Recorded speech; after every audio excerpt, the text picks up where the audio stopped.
سابق ہم اور آپ مل کر رحمت عالم نور مجسم فخر آدم و بنی آدم مالک رقاب ارواحنا فدا صلی اللہ علیہ وآلہ وسلم کی خدمت میں جی لگا کر بلند آواز سے درود شریف کا نذرانہ پیش فرمائیں. پڑھیں اللہم صلی علی سیدنا نبینا مأوانا و ملجانا محمد وعلى آل سيدنا ومولانا محمد صلاة تنجينا بها من جميع الأهوال والآفات وتقضي لنا بها جميع الحاجات وتطهرنا بها من جميع السيئات وترفعنا بها عندك أعلى الدرجات وتبلغنا بها أقصى الغايات من جميع الخيرات في الحياة وبعد الممات إنك قريب مجيب الدعوات وأنت على كل شيء قدير.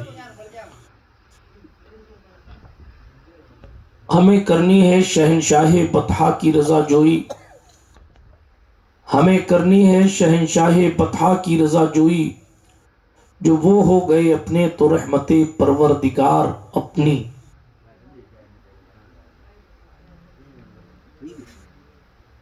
بے نشانوں کے نشان مٹتے نہیں، مٹتے مٹتے نام ہو ہی جائے گا، لطف ان کا عام ہو ہی جائے گا، شاد ہر ناکام ہو ہی جائے گا. اے رضا ہر کام کا ایک وقت ہے، دل کو بھی آرام ہو ہی جائے گا. اللہ پاک کا کروڑوں احسان ہے کہ اس نے ہمیں اور آپ کو اس پاکیزہ محفل میں بیٹھنے کی سعادت عطا فرمائی. جیسا ہے مائک ویسا رہنے میں، ہاں اونچا نیچا مت کریں، ویسے بھی لوگ اونچے نیچے بیچارے بیٹھے ہوئے ہیں، اب آپ بھی اونچا نیچا کریں گے تو پھر اللہ جانے کیا ماجرا ہونا اس اونچی والی محفل کا. درود شریف پڑھ لیں ایک بار اور. اللہم صلی علی سیدنا نبینا مأوانا و ملجانا محمد وعلى آل سیدنا مولانا محمد طب القلوب و دوائها وعافیت الابدان و شفائها ونور الابصار و ضیائها وعلى آلہ وصحبہ صلاة سرمدا دائما ابدا علیک یا رسول اللہ صلی اللہ تعالی علیہ وعلى آلہ وصحبہ وسلم. ابھی آپ نے سنا حضرت مولانا غلام رسول اشفاقی صاحب نے فرمایا کہ اس محفل پاک کو کس موقع پر سجایا گیا ہے، کس کے گھر سجایا گیا ہے، کس لیے سجایا گیا ہے، وہ سب کچھ آپ سن چکے. اس سے پہلے محترم انیس اشفاقی صاحب سے آپ نے بہت دیر تک الگ الگ کلام کو سماعت کیا. جتنے لوگ تشریف آور ہیں اللہ سب کی حاضری کو قبولیت کا شرف عطا فرمائے. اور جس مقصد کے تحت اس محفل مصطفیٰ صلی اللہ علیہ وآلہ وسلم کو سجایا گیا ہے، اللہ پاک اس نیک اور جائز مقصد کو پائے تکمیل تک پہنچائے. برادران ملت اسلامیہ، ہم اور آپ اس دنیا میں بھیجے گئے ہیں، ہم سے پہلے بھی بہت سارے لوگ اس دنیا میں بھیجے گئے. کئی قومیں آئیں اور کئی قومیں ختم ہو گئی. قوموں کے حالات کی تبدیلی اسی دن سے ہے جس دن سے کائنات بنائی گئی ہے. کسی قوم کو ترقی ملی تو کسی قوم کو زوال ملا. میری قوم کو کیا کہ وہ ہر جلسے میں چائے کے پیچھے پڑی رہتی ہے. کسی قوم کی کیفیت یہ ہوئی کہ وہ کچھ نہیں تھے، آج وہی سب کچھ ہے. کسی قوم کا حال یہ ہوا کہ وہی سب کچھ تھے، آج وہ کچھ نہیں ہے. قوموں کے حالات کی تباہی کی کئی وجہیں ہیں. خاندانوں کے برباد ہونے کی ایک وجہ نہیں، کئی وجہ ہے. قوم کے اتحاد پارا پارا ہونے کی کئی وجہ ہے. ظاہر ہے ساری وجہوں پر باتیں نہیں کی جا سکتی، لیکن ایک بڑی وجہ جو ہے وہ یہ ہے کہ ہمارے ہاتھوں سے ادب کا دامن چھوٹ گیا. ایک بڑی وجہ یہ ہے کہ ہمارے ہاتھوں سے تعظیم کا دامن چھوٹ گیا. بھائی اب یہ چائے رہنے دو بھائی، ہاں وہ چچا بس کرو، جزاک اللہ خیرن کثیرہ. اب آپ اس کو رکھ دیجئے. جب جلسہ ختم ہو جائے تب پلائیے گا. آپ جب تک کہیں گے تب تک میں بیٹھا رہوں گا آپ کو چائے پلانے کے لیے, ہے نا, انشاءاللہ. ابھی توجہ کے ساتھ میری بات سن لیں. کوئی نہیں کہے گا کہ آپ نے کنجوسی کی. آپ نے سب کے لیے چائے تیار کی ہے, سارے لوگ اس کی سند دینے کے لیے تیار. وہ جو چولہے پہ بیٹھے ہیں ان سے بھی گزارش ہے کہ اب وہاں آپ کا کام نہیں ہے, یہاں آ کے تشریف لے آئیے. اس لیے کہ جس محفل میں مصطفیٰ جان رحمت کا ذکر ہونے لگے پھر حضور علیہ السلام کے نام مبارک کی چاشنی حاصل کرنی چاہیے اور کسی چاشنی کی طرف توجہ نہیں کرنی چاہیے. اس لیے کہ جتنی چاشنی نام مصطفیٰ میں ہے کائنات کی کسی نام میں نہیں ہے. ہاں سچائی یہی ہے, جتنی مٹھاس محمد عربی صلی اللہ علیہ وسلم کے نام میں ہے اتنی مٹھاس کسی اور نام میں نہیں ہے. جتنی مقبول ذات اور جتنی شفقت فرمانے والی ذات پیغمبر اسلام علیہ السلام کی ذات ہے, ویسی ذات قدرت نے کوئی بھی پیدا نہیں فرمائی ہے. بلکہ آدم سے لے کے قیامت تک سارے انسانوں کے تمام معاملات اپنی جگہ, مگر پیغمبر اسلام کی خوبصورتی کا کوئی جواب نہیں, ان کے اخلاق کا کوئی جواب نہیں, اور ان کے نام مبارک کی چاشنی کا بھی کوئی جواب نہیں ہے. ہاں سچائی یہی ہے. بات چونکہ میرا موضوع نہیں, یوں تو زندگی کا موضوع حضور کے نام مبارک پر اپنی زندگی کو قربان کرنا ہے. یوں تو زندگی کا مقصد ہی یہی انہیں جانا انہیں مانا, نہ رکھا غیر سے کام, للہ الحمد میں دنیا سے مسلمان گیا. مصطفیٰ جان رحمت علیہ السلام کے دیوانوں میں کچھ فکر انگیز باتیں کر رہا ہوں. جیسا کہ مجھے حکم ہوا میں اس طرف سے کچھ باتیں لے کر اپنی گفتگو کو شروع کر کے تیزی سے ختم کروں گا. اس لیے چاہوں گا کہ توجہ کے ساتھ آپ حضرات میری باتوں کو سنیں. عرض یہ کر رہا تھا قومیں بہت سی آئی, حالات بہت سے بدلے. ان لوگوں کے پاس وہ لوگ بھی اس دنیا میں آئے جن کے پاس پہننے کے لیے کپڑے نہیں تھے. ایسے لوگ بھی دنیا میں آئے جنہوں نے پتھروں کو لڑا کر آگ ایجاد کی. ایسے لوگ بھی دنیا میں آئے جنہوں نے جناب والا کپڑا سلنا دنیا کو سکھایا, کپڑا پہننا دنیا کو سکھایا. ایسے لوگ بھی دنیا میں آئے جنہوں نے اپنی شرمگاہوں کو پتوں سے چھپایا. ان کے پاس کپڑے تک نہیں تھے. آدم سے لے کے ایدم تک بہت سی قومیں آئیں اور چلی گئیں, لیکن مسلم وہ قوم ہے کہ دنیا کی سب سے پہلی قوم کا نام قوم مسلم, کیونکہ دنیا کے سب سے پہلے انسان مسلمان حضرت آدم علیہ السلام. لیکن بات اتنی ہے قوموں کا عروج و زوال تو چلتا رہا. کیا وجہ تھی کہ پیغمبر اسلام علیہ السلام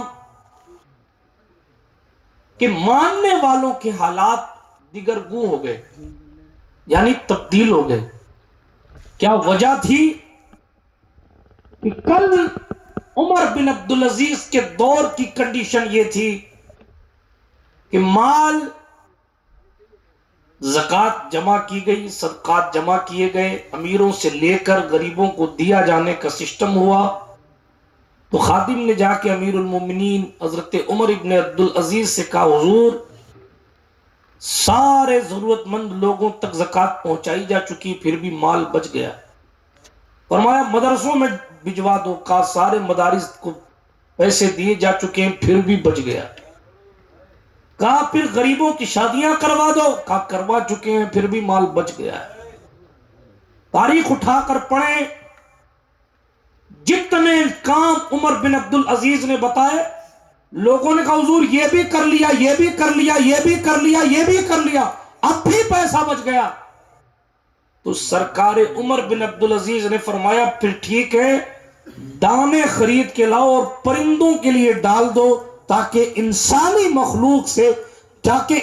مخلوق کو یہ پتا چل جائے کہ عمر بن عبدالعزیز کا وہ سنہرا دور ہے جہاں اسلام کا وہ خوبصورت دور ہے کہ لوگوں نے صحیح معنوں میں زکوٰۃ کی ادائیگی ایسی کی, صحیح معنوں میں حضور کے فرمودات پر ایسے عمل کیا کہ اس وقت مسلمانوں میں کوئی غریب باقی ہی نہیں رہا, سب کے گھروں کو بھر دیا گیا. سوال یہ ہے جب مسلمان کی کنڈیشن یہ تھی تو پھر آج اتنی خراب کیوں؟ آپ کا دشمن کہے گا آپ کی آبادی بڑھ گئی, میں کہوں گا آبادی تو اس دور میں بھی بڑی ہوئی تھی. بات آبادی بڑھ جانے کی نہیں ہے، بات اسی عمر بن عبدالعزیز کی گھر سے ایک بات بتاتا ہوں، دو بات بتاتا ہوں۔ ایک عمر بن عبدالعزیز تشریف فرمائے، فرمایا مجھے ایک کاتب چاہیے، کاتب سے کہہ رہے ہیں کاتب چاہیے جو حساب کتاب لکھے، حساب کتاب لکھے، اور کہا اس کے لیے ضروری ہے کہ وہ پڑھا لکھا ہو، دوسری شرط یہ ہے کہ وہ مسلمان ہو، تیسری شرط یہ ہے کہ اس کا باپ بھی مسلمان ہو۔ عمر بن عبدالعزیز نے جب تین باتیں کی نا تو جو موجودہ کاتب تھا اس کی زبان سے نکل گیا کیا محمد عربی کے والد مسلمان تھے؟ اللہ اکبر، حضور کے والد پر اس نے سوال کر لیا۔ آپ کو معلوم ہے عمر بن عبدالعزیز یوں ہی عمر بن عبدالعزیز نہیں بنے، اس نے کاتب نے جو ان کا جناب والا منشی تھا، اتنا معتبر اور اتنا قابل قدر شخص تھا، عمر بن عبدالعزیز کے سامنے جیسے اس نے یہ کہا حضور کے والد کے والد جلال میں آگے کا کھڑا ہو جا اور باہر نکل میری کابینہ سے، آج کے بعد کسی فرض کو تیری ذات کے ذریعے کسی بھی فریضے کو انجام نہیں دیا جائے گا، اس لیے کہ ہماری محفلوں میں وہی رکھ سکتے ہیں جن کے مقدر میں قدرت نے ادب رکھا۔ یہی عمر بن عبدالعزیز ہے، مولا حسن کے بیٹے پوتے، امام حسن کے پوتے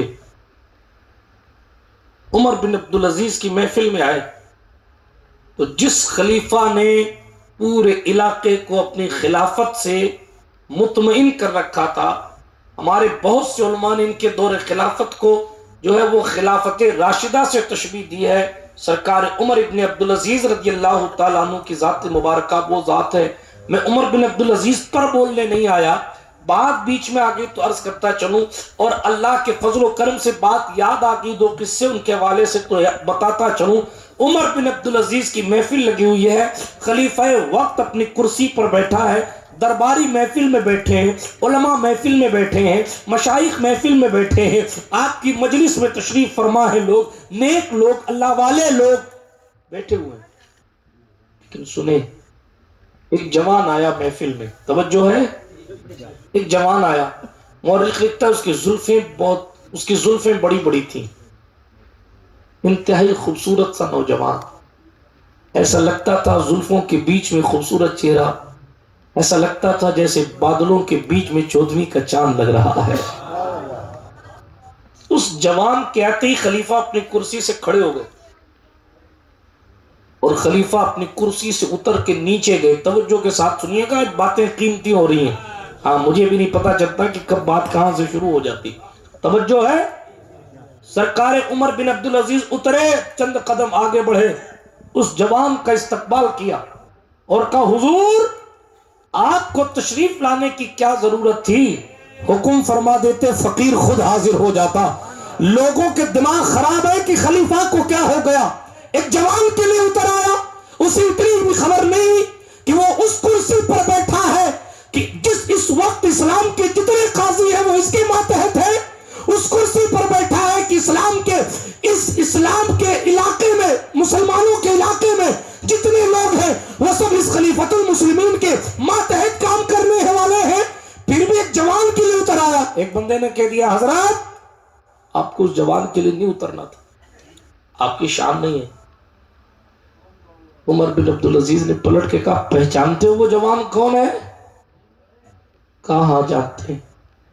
کہا پھر تو تم یہ بھی جانتے ہوگے کہ یہ وہ جوان ہے جس کی شریانوں میں فاطمہ زہرا کا خون دوڑ رہا ہے، یہ وہ نوجوان ہے جو مولا حسن کا پوتا ہے، یہ وہ نوجوان، میں نے عمر نہیں دیکھی کہ میری عمر کیا ہے، ان کی عمر کیا ہے، میں نے منصب نہیں دیکھا کہ میرا منصب کیا ہے، ان کا منصب کیا ہے، میں نے نہیں دیکھا میری طاقت کیا ہے، ان کی طاقت کیا ہے، میں نے صرف اتنا یاد کیا کہ سیدہ نے فرمایا ہے کہ جو میری آل سے پیار کرے گا وہ مجھ سے پیار کرے گا، اور پیغمبر نے فرمایا ہے جس نے فاطمہ کو راضی کیا ہے اس نے مجھ محمد کو راضی کیا ہے۔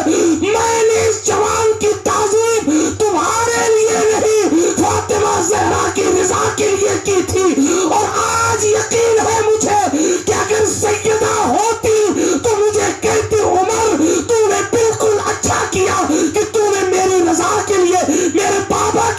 کے لیے میرے شہزادے کی تعظیم کیے. نعرہ تکبیر، نعرہ رسالت، نعرہ رسالت. سبحان اللہ، سبحان اللہ. میں بتانا کیا چاہ رہا ہوں رین والوں، بتانا یہ چاہ رہا ہوں کہ ادب ہمارے بزرگوں میں جتنا تھا وہ ہماری زندگی سے ختم ہو رہا. پری پلاننگ کام یہودیت نے کیا، دیوبندیوں اور وہابیوں کو کام پہ لگایا. انہوں نے جو وہابی بنایا، برا کیا، وہ چھوڑ دیجئے. لیکن سب سے بڑی مصیبت جو انہوں نے کریٹ کی وہ بے ادبی ہے. کیوں حضرت؟ سب سے خطرناک جو فتنہ ڈالا وہ بے ادبی کا. کبھی حضور کے علم پر بات، معاذ اللہ، کبھی ولیوں کے اختیار پر بات، کبھی حضور کی بے ادبی، کبھی مولا علی کی بے ادبی، کبھی غوث اعظم دستگیر کی بے ادبی، کبھی سلطان غریب نواز کی بے ادبی. میں عقائد کی طرف نہیں جا رہا کہ ان کے عقیدے کتنے گندے ہیں یا کون کیا کہتا ہے، میں اس طرف بالکل نہیں جا رہا. لیکن میں آپ کو بتاتا ہوں جتنے فرقے ہیں، چاہے وہ شیعوں کا فرقہ ہو، چاہے وہ دیوبندیوں کا ہو، چاہے وہ اہل حدیثوں کا ہو، سچائی معلوم کیا ہے؟ سب کے عقیدے اپنے اپنے ہیں، سب کے عقیدے گمراہ نظریات سب کے ہیں. لیکن ایک بیسک پرابلم جو سب میں ہے وہ بے ادبی ہے. بنیادی پرابلم جو ہے نا وہ بے ادبی. شیعوں کے ہاں مولا علی کی تعظیم خوب ہے مگر دوسرے صحابہ کی بے ادبی. دیوبندیوں کے ہاں معاذ اللہ رب العالمین پیغمبر اسلام ہی کی بے ادبی کر بیٹھتے. کچھ حضور کی بے ادبی نہیں کرتے تو ولیوں کی بے ادبی کی صف میں آ کر کھڑے ہو جاتے ہیں. اور جو اپنے آپ کو اہل حدیث کہتے ہیں ان کی تو بات ہی چھوڑ دیجئے، ان کی تو زبان اللہ ہی جانے کیسی ہے. میں کسی فرقے کی برائی کرنے نہیں بیٹھا، لیکن ایک میجر پرابلم جو سمجھ میں آ رہی ہے اپنے بزرگوں کی باتوں کو سن کر، ان کی تصریفات کو پڑھ کر، وہ یہ ہے کہ جناب ان تمام باطل فرقوں کی زندگی میں بے ادبیاں بھری پڑی ہیں. خدا کا شکر ہے کہ ہمارا مسلک سراپا مسلک ادب ہے. خدا کا شکر ہے کہ قدرت نے ہماری رہنمائی کے لیے جو امام بھیجا وہ مدینے کا اتنا ادب کر کے بتاتا ہے کہ مدینے کے صحابہ کی باتیں تو اعلیٰ، مدینے کے ساتھیوں کی باتیں تو اعلیٰ، مدینے کی زمین کا مقام تو اعلیٰ، مصطفیٰ کے مزار کا مرتبہ تو اعلیٰ، مصطفیٰ کی ذات کی شان نرالی. ساری دنیا گنبد خضرا، بلکہ کہنے والے نے کہا ساری دنیا نے جسے گنبد خضرا لکھا، اعلیٰ حضرت نے اسے کعبے کا کعبہ لکھا. ساری کائنات کو یہ سمجھایا ذات مصطفیٰ کا مقام ہمارے تصور میں کتنا ہوگا جب ہمارا عشق یہ ہے رضا کسی سگے طیبہ کے پاؤں بھی چومے تم اور آہ کہ یہ دماغ لے کے چلے.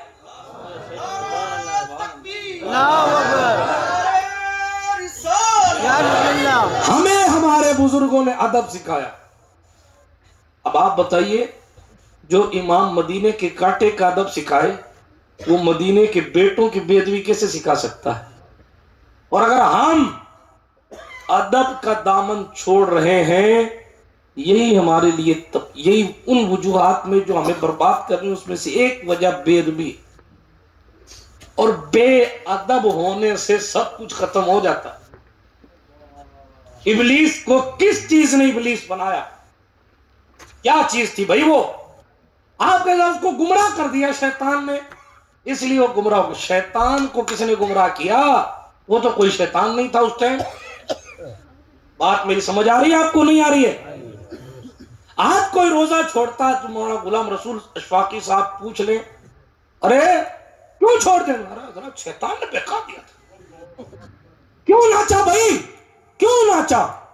شادی کے موقع پر شکر ادا کرنے کے بجائے ناشکری کیوں کی؟ ارے حضرات میں خود بہت پچھتا رہا ہوں، وہ شیطان نے بہکا. وہ دل کا حال اللہ ہی جانے، لیکن مولویوں کے سامنے یہ حال ہوتا ہے. اللہ جانے فرشتوں کے سامنے کیا ہوگا، وہ تو ٹھوک کے ٹھکائیں گے. ہاں یہاں تو جھوٹ سب چلتا ہے، فرشتوں کے پاس تو پورا کچا چٹھا ہوگا کہ آپ نے سوچا بھی کیا، بولا بھی کیا، کہا بھی کیا، کیا بھی کیا، وہ سب ان کے پاس لکھا ہے. جو باپ کو بھی نہیں پتا وہ فرشتوں کو پتا ہے، بیٹے کو نہیں پتا وہ فرشتے کو پتا ہے. جو برائی کر کے آپ بھول گئے وہ بھی وہاں لکھی ہوئی ہے، اگر توبہ نہیں ہوئی. 17 سال کی عمر میں کوئی برائی کری تھی ابھی تک توبہ نہیں کی تو وہ بھی لکھی ہوئی ہے، اور وہ لکھ کے دی جائے گا. ایسا نہیں ہے آپ چچا ہو گئے، بزرگ ہو گئے، اب وہ برائی بھی بزرگی کی وجہ سے معاف ہو گئی. نہ، معاف اس وقت ہوگی جب توبہ کریں گے، اور پھر اس کے بعد اس بات کا احساس کریں گے کہ توبہ قبول ہوئی ہے کہ نہیں ہوئی ہے.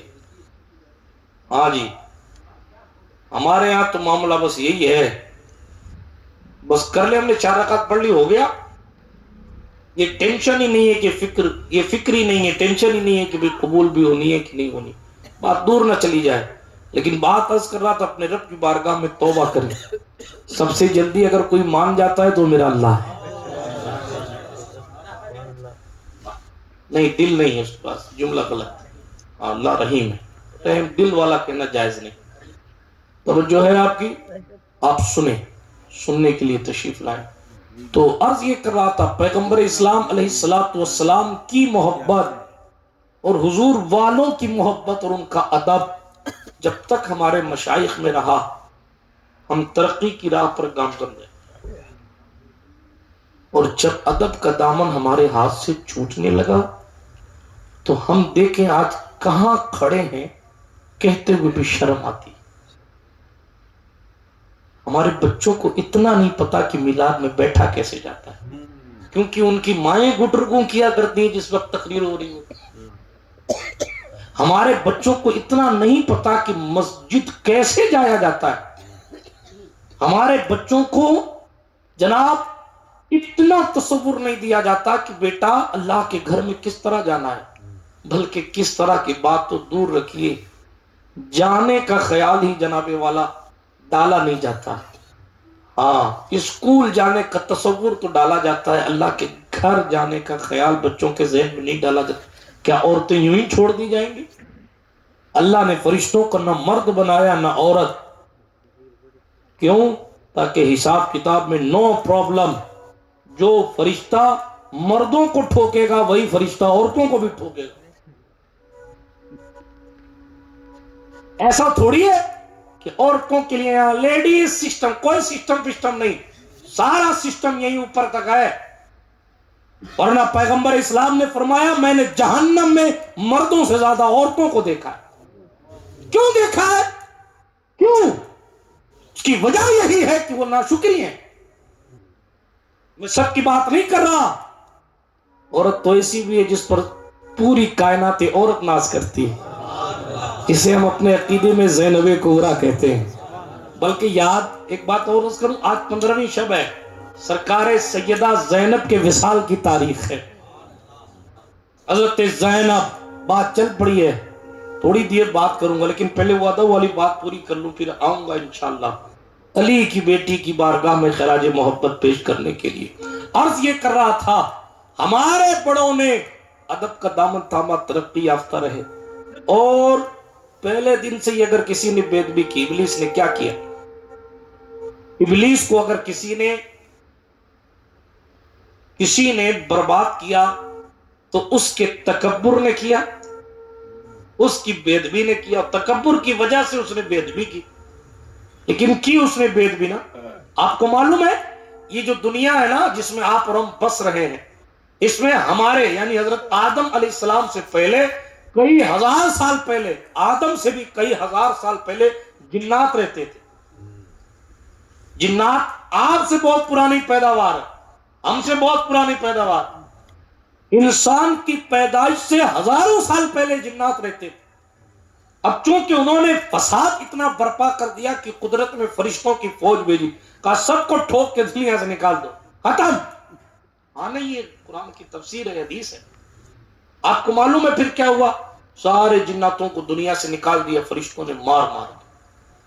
بدماشی اتنی کی انہوں نے، مار کے نکال دیا. ٹھیک ہے، ایک جنات کا بچہ یہ تھا جس کو فرشتے اپنے ساتھ لے گئے، جس کو آپ ابلیس کہتے ہیں. یہ میں نہیں کہہ رہا ہوں، غزالی نے لکھا ہے. ہاں جی،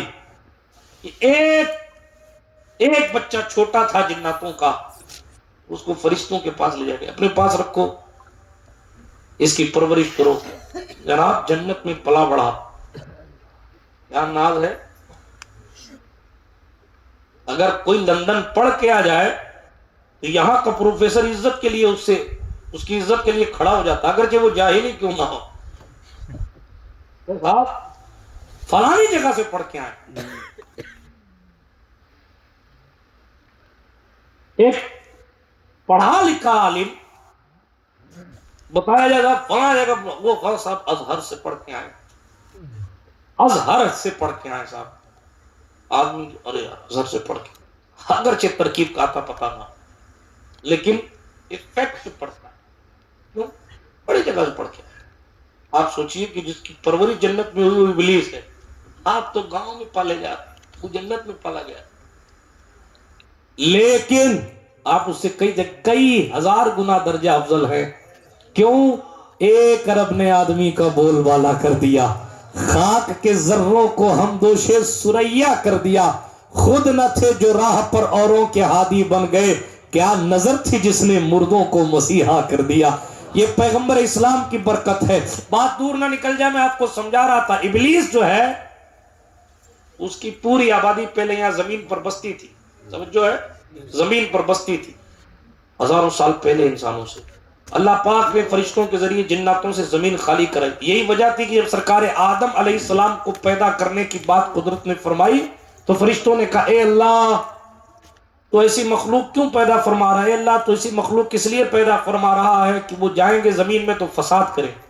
تو انسان تو تھے ہی نہیں، تو فرشتوں نے فساد کی بات کیوں کی؟ وہ اس لیے کہ وہ جناتوں کی بدماشی دیکھ چکے تھے. اس لیے کہا کہ جیسے جناتوں نے فساد کیا ہے ویسے کہیں یہ لوگ بھی فساد نہ کریں. توجہ ہے، کیسے یہ لوگ بھی فساد نہ کریں. بہرحال بات دور نہیں لے جانا چاہتا، آپ کو الجھانا نہیں چاہتا، صرف اتنا عرض کرنا چاہتا ہوں. جنات تھا ابلیس، کان من الجن، قرآن کہتا ہے وہ جنوں میں سے تھا. توجہ کی بات یہ ہے، جنت میں پلا بڑھا، فرشتوں کے ساتھ رہا، اتنا سیکھا کہ فرشتوں کو سکھانے لگ گیا. آپ بتائیے اس کے پاس علم، اس کی پرورش جنت میں یا آسمانوں میں، اس کی پرورش فرشتوں کی دیکھ ریکھ میں. انسانوں نے اس کی پرورش نہیں کی ہے. اب آپ سوچیں سب کچھ ہے اس کے پاس، سب کچھ. سجدے ہزاروں سال کے سجدے، 6 کروڑ سال ایک روایت کے مطابق اس کی عبادت ہے. حد ہے. عبادت بھی، علم بھی، اچھا مقام بھی، اچھی رہنے کی جگہ بھی، لیکن بے ادبی. آدم علیہ السلام کی بے ادبی.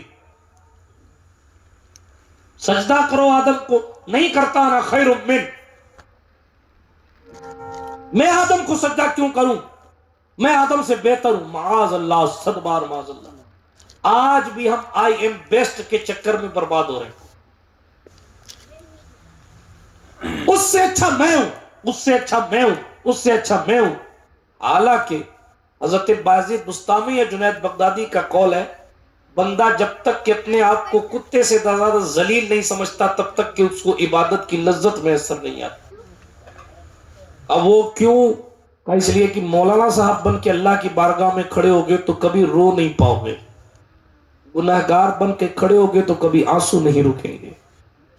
ہاں، رونا بھی تو کئی طرح کا ہوتا ہے نا.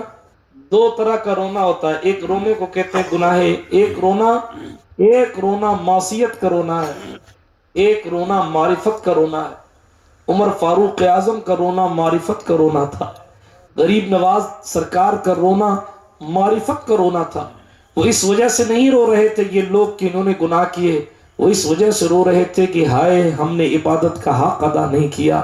ذات خداوندی کی شان ہی تو یہی ہے، جس پر جتنا ظاہر ہوتی ہے وہ اتنی ہی جناب والا اپنے معرفت کے سمندر میں ڈوبتا ہوا نظر آتا ہے۔ سرکار عیسیٰ علیہ السلام کی دوست نے کہا تھا نا، اللہ سے کہو کہ اپنی محبت کا ایک ذرہ دے دے۔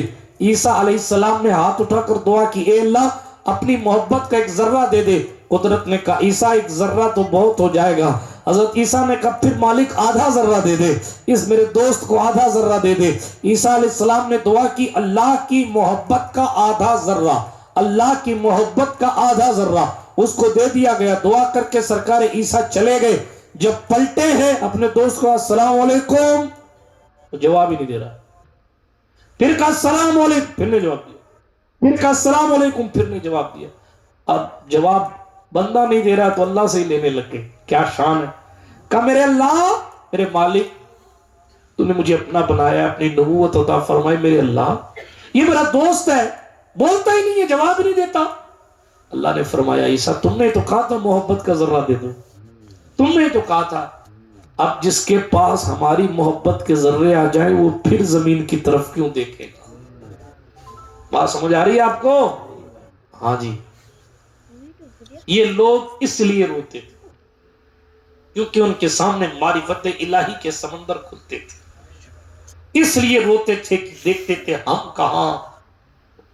جس نے جتنا سمجھا جس کو جتنی معرفت ملی اس کا مرتبہ اسی حساب سے بات دور نہیں لے جانا چاہتا، آپ کو جو ہے وہ الجھانا نہیں چاہتا، لیکن تیزی کے ساتھ کلم الناس علی قدر عقولہم کے تحت بات کرنے کی کوشش کرتا ہوں۔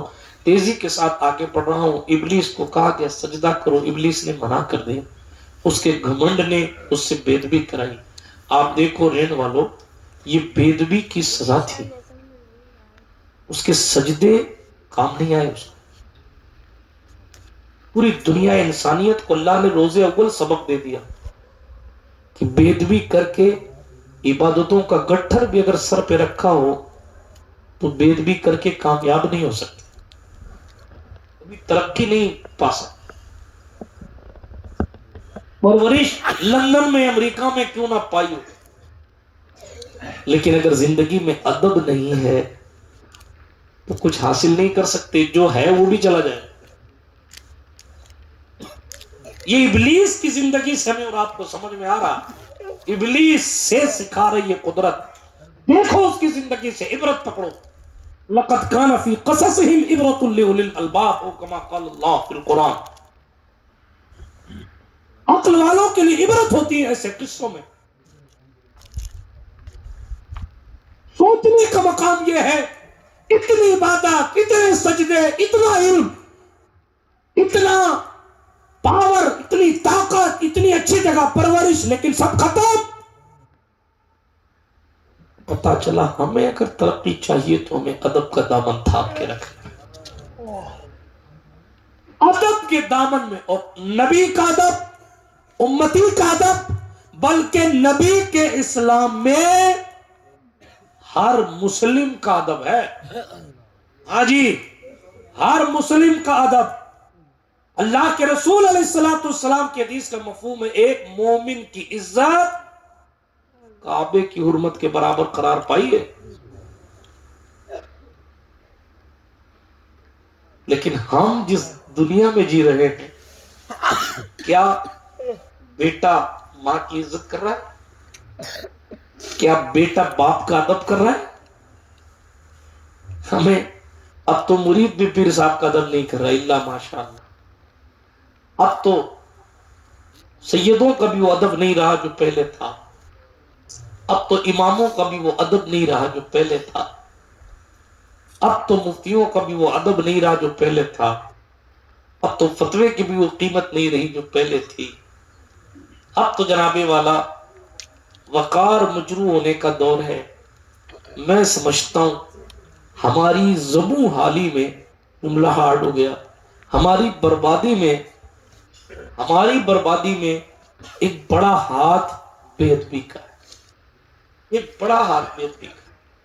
ہم کبھی تحقیق کے نام پہ بدتمیزی کر رہے ہیں، ہم کبھی کسی ذات کی تاریخ وصال یا ولادت کے نام پر بدتمیزی کر رہے ہیں، ہم کبھی قوالی کے نام پر بدتمیزیاں کر رہے ہیں، بے ادبیاں کر رہے ہیں، ہم کبھی تعزیہ داری کے نام پر بے ادبیاں کر رہے ہیں، کبھی کس مسئلے کو لے کر، کبھی کس مسئلے کو لے کر، کبھی کس مسئلے کو لے کر۔ جب سے یہ سوشل میڈیا آئی ہے تو اس میڈیا کی برکت سے، اس میڈیا کی وجہ سے میری قوم اور بھی بے ادب ہو گئی کہ جن پاکھنڈیوں کو سامنے کھڑے ہونے کی اوقات نہیں تھی وہ بھی علماء کو وائس میسج بھیج کر، لکھ کر علماء کی بے ادبی اور گستاخیاں کر رہے ہیں۔ یہ بے ادبی آپ دیکھیں، ہم لاکھ دعائیں کریں اللہ امت میں اتحاد دے، اللہ اتفاق دے، لیکن دیکھیں کیا حال ہے۔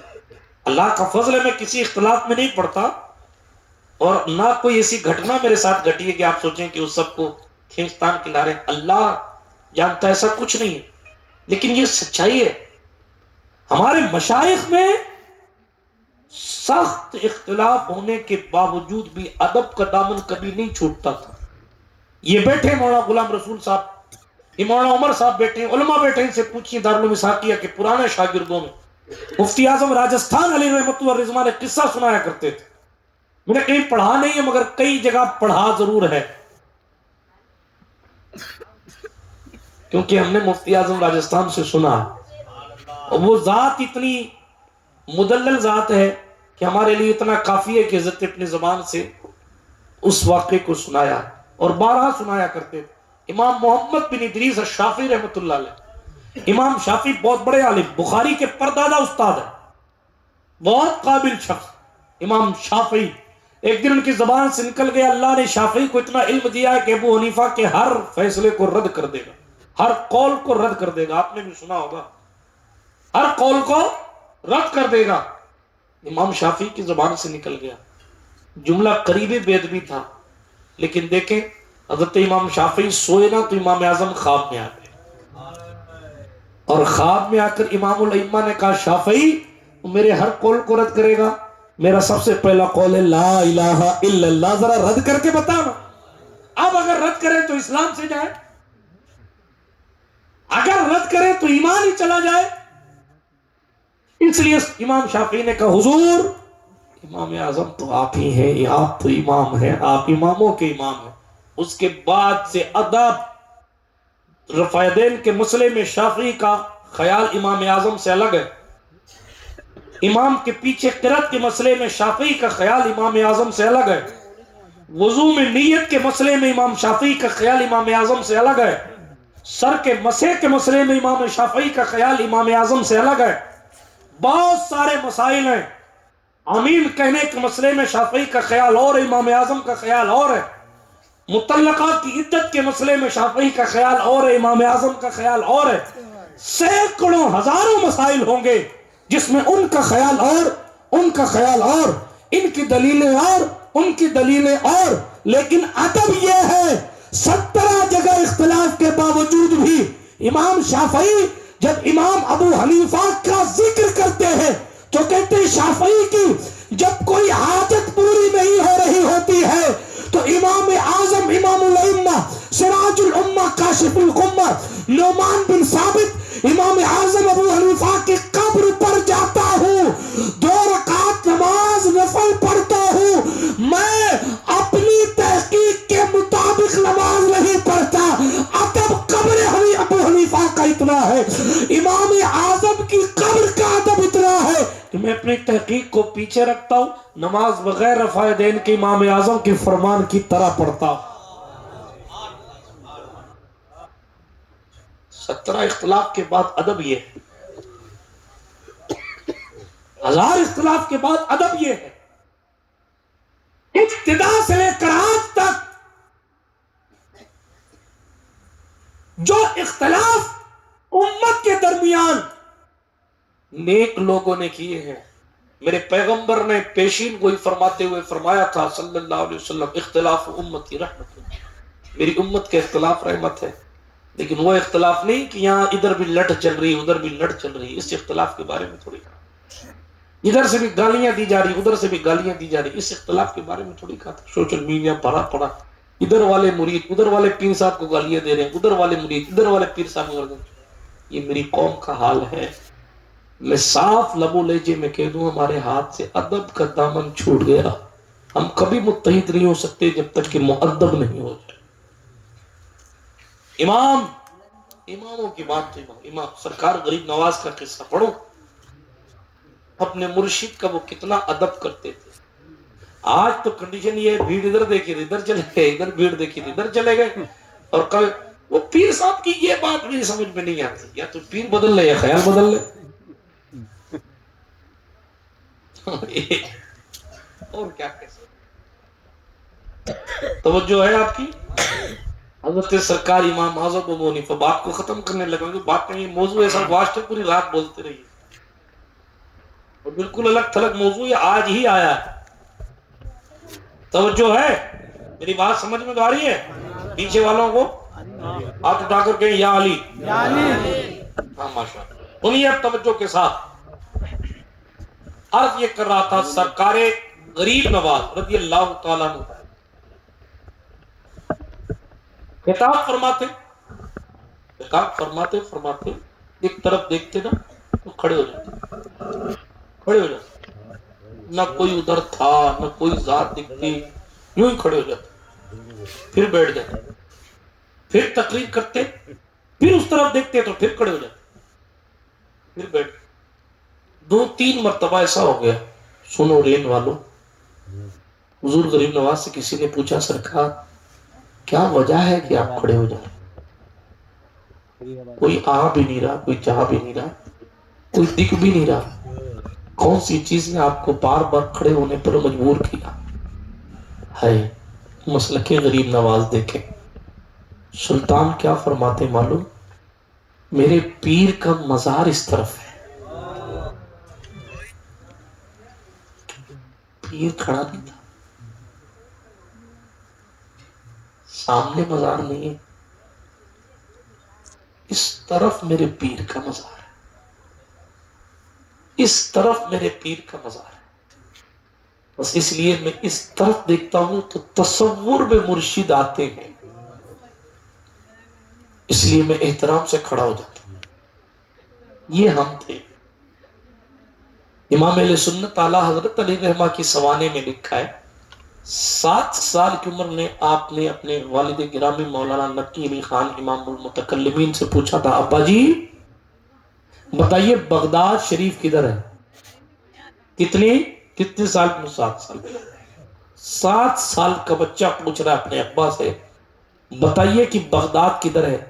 باپ نے بتایا بیٹا ہم ہندوستانیوں کے لیے جدھر مدینہ ہے ادھر ہی کم و بیش بغداد ہے.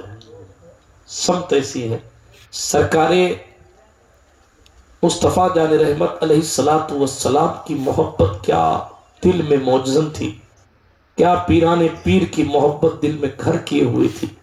آپ کو معلوم ہے 7 سال کی عمر سے لے کر زندگی کے آخری دن تک امام احمد رضا خان نے کبھی بغداد شریف کی طرف پیر نہیں پھیلایا، کبھی پیر نہیں پھیلایا. یہ ہماری ترقی کا سبب رہا. مفتی اعظم راجستھان علیہ رحمت و رضوان میں نے اپنی آنکھوں سے دیکھا ہے، کوئی آ کے کہہ دے کہ میں سید ہوں تو کبھی اس کو نیچے نہیں بیٹھنے دیتے، یا تو اپنے برابر والے گدے پہ بٹھاتے تھے، آنکھوں کی بات بتا رہا ہوں، یا سامنے جو گدا لگا ہوا تو اس پر بٹھاتے تھے. کیوں؟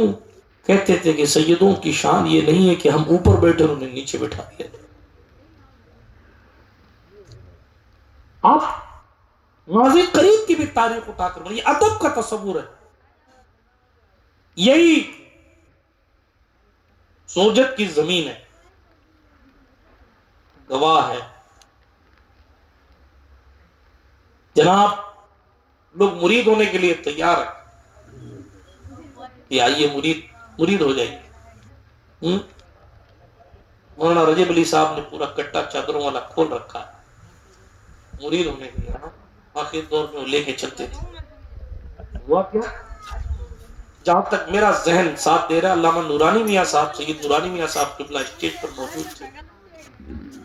حضرت مفتی اعظم راجستھان کا آخری دور ہے. نورانی میاں کے دادا کے ساتھ اسٹیج شیئر کرنے والی ذات ہے، لیکن جوان کا کتنا ادب یہ سید زادہ معلوم آپ کو باقاعدہ اعلان ہو چکا ہے کہ مفتی صاحب سے مرید ہونے والے آگے آ جائیں، باقاعدہ چادر کھولی جا چکی ہے کہ مفتی صاحب سے مرید ہونے والے آگے آ جائیں، مگر مفتی اعظم راجستھان نے یہ کہہ کر دل جیت لیا کہ ہم سیدوں کی موجودگی میں مرید نہیں کرتے۔ نعرہ تکبیر، نعرہ رسالت، فیضان مفتی اعظم راجستھان۔ یہ ادب تھا جو کہاں سے کہاں لے کر چلا گیا۔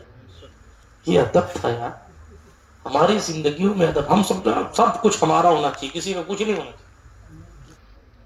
اذان بھی ہم ہی دیں، نماز بھی ہمیں پڑھائیں، کان میں اذان بھی ہم ہی دیں، کلمہ بھی ہم ہی سنائیں، دفن بھی ہم ہی کریں، جنازہ بھی ہم ہی پڑھائیں، دفن بھی ہم ہی کریں، فاتحہ بھی ہم ہی لگائیں، سارا کچھ ہمارے حصے میں ہونا چاہیے۔ کوئی دوسرے حصے میں لے لے تو اسے بالکل حسد کرنے لگ جائیے کہ نہیں صاحب میرا حق تھا، آپ نے پامال کیوں کیا؟ اللہ معاف کرے، یہ ہماری کنڈیشن ہو گئی۔ لیکن اپنی زندگی میں انقلاب پیدا کرو، سراپا ادب بنو۔ ادب، جب ادب بنیں گے، مؤدب بنیں گے، ادب کرنے والے بنیں گے، خدمت کرنے والے بنیں گے، تو ہی عزتیں سلامت رہیں گی، تو ہی ترقی میسر آئے گی۔ اور اگر خود کو ہی شیخ الکل سمجھ بیٹھا، دھوبی کا کتا، نہ گھر کا نہ گاٹ کا، نہ خدا ہی ملا، نہ وصال صنم، نہ ادھر کے رہے نہ ادھر کے رہے، کئیوں کی لٹیا ڈوب گئی۔ خود کو علامہ گھوشت کرنے کے چکر میں، خود کو بہت بڑا سمجھانے کے چکر میں، خود کو جناب والا بہت بڑا پیر بنانے کے چکر میں کئی چلے گئے، لیکن جنہوں نے انکساری کی آج ان کی عزتیں سر بلندیوں پر ہیں۔ برادران ملت اسلامیہ، بات بیچ میں عورتوں کی آئی تھی، مولا کائنات کرم اللہ تعالی وجہ کریم کے بیٹی کی تاریخ ہے۔ اب میں اپنی آخرت کے لیے کچھ پڑھنے لگا ہوں۔ سلطان سرکار غریب نواز رضی اللہ تعالی عنہ بھی خوش ہوں گے کہ سرکار زینب کبریٰ کی بات ہو رہی ہے۔ حضرت سرکار سلطان مخدوم اشرف جہانگیر سمنانی بھی خوش ہوں گے کہ زینب کبریٰ کی بات ہو رہی، بلکہ حسین کی جتنی اولاد ہے وہ سب خوش ہوں گی، اس لیے کہ زین العابدین جو حسینیوں کے مورث اعلیٰ جد اعلیٰ ہیں، اس سید السادات فخر السادات امام زین العابدین سید العابدین علی بن حسین بن علی کو جلتے ہوئے خیمے سے نکالنے والی محسنہ کو ہم اپنے عقیدے میں حضرت زینب کہتے ہیں۔